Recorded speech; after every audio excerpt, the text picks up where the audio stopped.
Very hungry. Oh, wow. I must have been looking at naval vessels. Anyway. Alright. So I said that I would do this stream giving my advice on helping people figure out what nation they want to start out in. Not because of the vehicles they can research, but because of the vehicles that are already available to them as they first start the game. So this is more for people who have just started the game, that are at about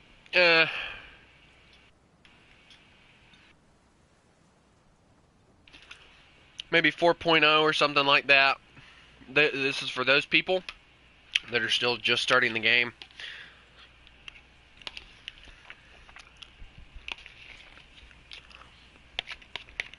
Give me a second.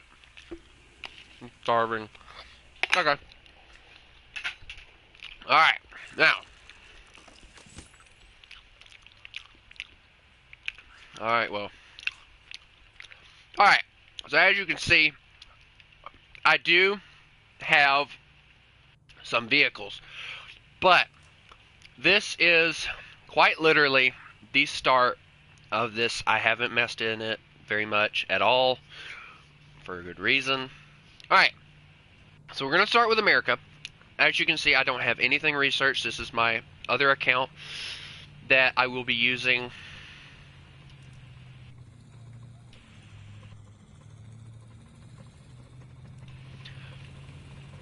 to purchase premiums and things like that. So, this is that stream. Alright, so I won't use this until my other account gets shut down. So, just so you guys know, as you can see, Frustrated Wolf 12, if you want to join, you can. I don't care. I'm never using this thing anytime soon. So, this is more or less for the people that are just starting the game that want to go, well, what nation is best for me? Well, this is what I imagine people do. They're like, well, I want to play America because I can get the Jumbo Sherman, or I can get Shermans, or I can get the Pershing, or stuff like that. You know, Abrams, all that crap is fancy and all that. But let's take the time to look at the vehicles that are given to you when you start. For every nation, alright? So for America, you get two vehicles. You get the the M2A4, which is decent with mobility. It has a decent gun, decent reload, if-ish turret traverse. As you can see, I don't have really anything with this vehicle for reasons. It is a really good fast tank, and if you are somebody that does like fast pace and you like being able to actually shoot things and actually do something to them, this is a very good vehicle for you. Now, the LVT is more or less, to me, it is more of a medium tank than it is a light tank because of the fact of all the open area it has within the vehicle. Now, obviously, yes, you do see that they do store ammunition right underneath the gunner, so yes, technically, you could kill the vehicle like that, yes. But this vehicle is also a good anti-aircraft gun if you point it backwards, so just so you know. I would recommend using the LVT more than you do the M4 or the M2A4 because of the fact that it is a very good vehicle. It can take hits decently in the reserve vehicle. Now, America, or Americana, however you want to say it, America, the biggest problem with it is that they jump up in BR really quickly. You don't really get a lot of 1.0 vehicles, which no nation does. You don't even really get a lot of 1.3 vehicles. You only get the 1.3, and it would be this vehicle. Now, I know a lot of people, they want to grind to get the M4A3 105 because it is quite literally the vehicle, apparently. But, Thunder, yes. Thunder War, yes. Welcome, Cookie. How are you? Anyway, you are going to have a very hard time grinding on America when you first get started, because either you can get the 1.0, the M2A2, which has a 50 cal and a 30 cal, and you can basically do nothing, but you can suffer through it and get better vehicles, or you can just go on ahead and do like what I'm doing and getting the M3 Stuart, which is at 2.0, which causes you to jump up in BR immediately. Or you can just grind to get the Stuart like an idiot. Or not the Stuart, the Locust. The meme vehicle for America. Anyway, I wouldn't advise that. Now, the next nation, obviously, hold on a second. There we go. Now, the next nation, obviously, is the mighty Germans. Now, for me, Germany is the main nation, unfortunately, that I play. And I say unfortunately. Mr. Duck Gamer, just stop, please. The Germans are that nation that if you want to run medium tanks, they give you decent ones. The only problem is their turret traverse sucks. I'm not even lying.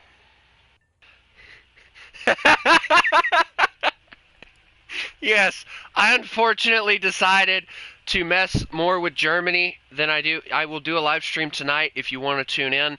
You will see how much of the grind I have decided to grind to. You will get to see the new vehicles I have purchased. So, as somebody who plays Germany, I will admit the Panzer IV-C is probably the best vehicle to start researching immediately, because the reload on this thing is insane, and for it to be a 75mm gun, you can't really tell it because you can spam it like a 37mm, and that's probably the one reason I like the Panzer IV early variants more than I do the Panzer IV laters, because the reload is actually really good on them. Can I play with you, yes or no? I'm not playing anything right now. I will hop back on my other account if you would like. This is just a quick stream to give people an idea on what vehicles they should think about trying to use if they're just now starting the Tech Tree or Warthunder in general. Now, the best thing about Germany is you get a medium tank as a reserve vehicle, and no other nation that I know of in this game gets that. Let's see. Let's look through this right quick. Alright, so let's see. Crap. Junk some more. We're not even talking about them. Ignore that. Socle Bleu. Oh my. And that's not even... yeah, we're not even talking about that right now either. Anyway, yes. Friggin... Germany is the only nation that you get a medium tank to start with. But the problem is the reason, there's actually a reason behind that. Germany tried making light tanks. They had the Panzer I, which was a great commander vehicle / infantry support vehicle. Very good vehicles for infantry support, nothing more. And then they did the Panzer II, and it was basically the same thing. The 20mm sucks, and I'm sorry if you like the Panzer II. If you like the Panzer II, that's your problem. I do not like it. I hate it with a passion, because why would I take a 20mm from a Panzer II when I could just grab this bad boy that has a 20mm as well, and it has better turret traverse, no armor, and decent mobility. I'm taking the vehicle that has decent turret traverse every time. I don't care what anyone says. But if you like being able to actually take hits and dish some power back out, Germany is the nation for you. Now, Russia. Ah, yes, Russian bias. That is not a thing, they say. They're full of shit. They are full of shit. Anyway. Russia, yes. Let's see. What can I say nice without sounding like a complete jackass? You have the T60? You want to talk about horrible turret traverse? You go to that line, you go T60 to T80, and you look at the lovely turret traverse they don't have. And you also get the vehicle that's so loud that you can hear it from across the map. Also no armor. Or you can just grab the monstrosity with the log on it, because apparently,